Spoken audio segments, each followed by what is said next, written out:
Old machine had 2,850 RPMs per minute, they said. I'm gonna set this machine to 2,850 and you will see that is the speed. And you can see now I can go slow and fast. But I can also pull this down.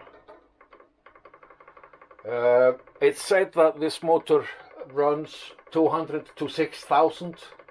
I have only been able to set it down to 250, but I can keep it there.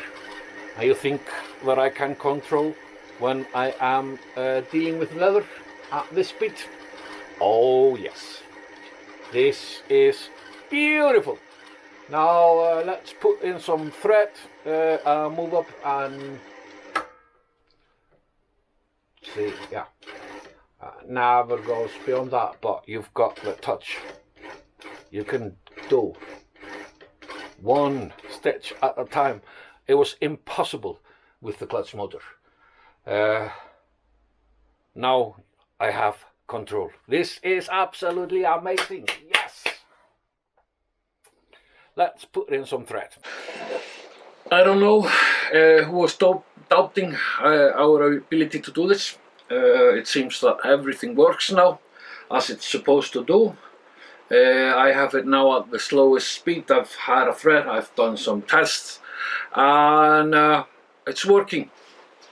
So you can see this is the slowest speed that is running on now.